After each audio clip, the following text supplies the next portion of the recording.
Imagine this. You walk down your stairs with people holding you, and you pass your parents crying because they aren't sure they did the right thing.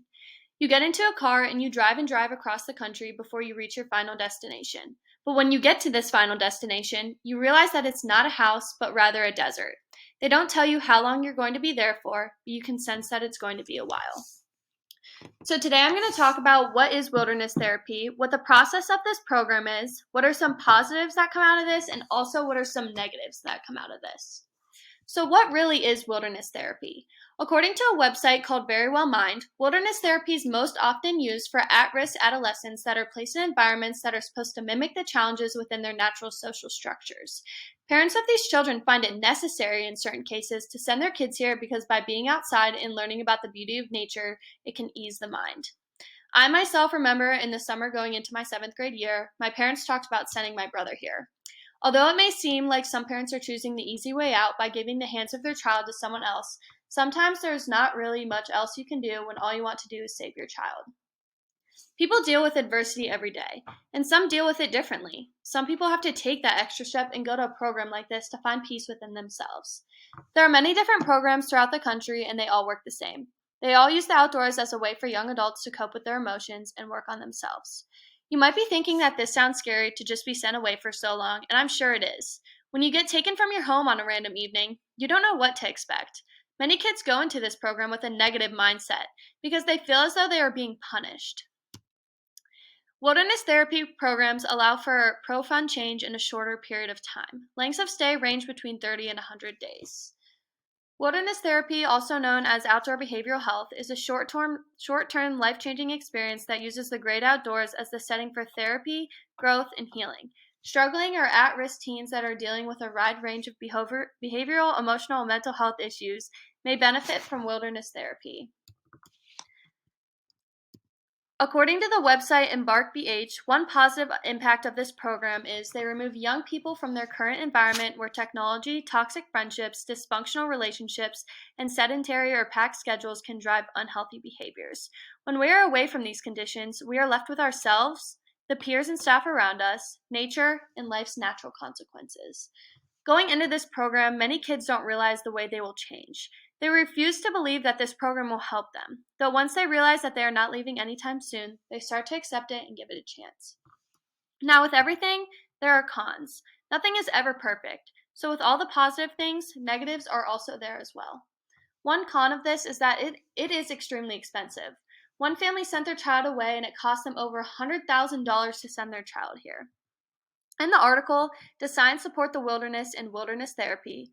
The family said, wilderness therapy programs typically cost parents $500 to $600 per day for a period of weeks or months, plus several thousand for the enrollment fee. At the suggestion of staff therapists and other program operators, most adolescents also move on from wilderness therapy to other inpatient residential treatment programs before transitioning back home. The Gibbons family estimates they spent more than $182,700 for Catherine's 10 months of intensive treatment, counting fees to insurance claims, specialists, and attorneys.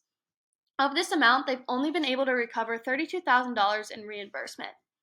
So the state does not cover these expenses of this treatment because they say that there's not enough scientific facts to prove that this is actually beneficial. So something they're working on to make it cheaper for families is to actually do research on the wilderness therapy programs and study it to prove that it actually is beneficial and not just a money grabber. So these programs portray what they do in these camps on their websites, and a lot of the messages they are giving is a lie. So some teens that went to a program said that the website of these programs are nothing like what they are in real life. Some teens say how they were abused and punished for things they shouldn't have been punished for. For example, one girl was talking on the phone with her mom and started crying, so the therapist hung up the phone and punished her for doing this. In the past 15 years, about 86 teenagers have died as a result of wilderness camps. Deaths have occurred due to starvation, strangulation, exposure to the elements, and some teens have even committed suicide while at camp. Others have died from an attempted escape but ended up getting lost and were never found. The main philosophy of the TTI is that teens need to be isolated, deprived, and broken in order for them to improve, and this is done by making them participate in humiliating group activities, forcing them into manual labor, giving them small amounts of food, and threatening them with violence. I'm sure after hearing this and all the negative effects it has on teens, you probably are wondering why someone would ever send their child there. So sometimes parents have no energy left to read into these wilderness camps, so they just sign their kid up for it because they think that this is truly beneficial, when in reality it is not. I'm sure not all programs are like this, filled with abuse and horror stories, but it only takes one. There are so many stories that people share about their experience in the wilderness. Some stories are sickening to read, and others are inspirational. So it makes you really question these programs. Nature can most definitely help a teen with their mental health, but we have to find a certain way to make everyone's experiences with therapy beneficial. As I said in the beginning, there are many positives and negatives to wilderness therapy. Not everyone is going to have the same experience. It is scary to be taken from your home so abruptly and have to alter your life dynamics and learn how to survive in a desert. I myself can't even imagine someone taking me from my bedroom and driving me across the country. From the beginning of your journey, it is never pretty. I mean, gosh, it doesn't start pretty at all. You feel like you're being kidnapped, and who wants to live with that trauma?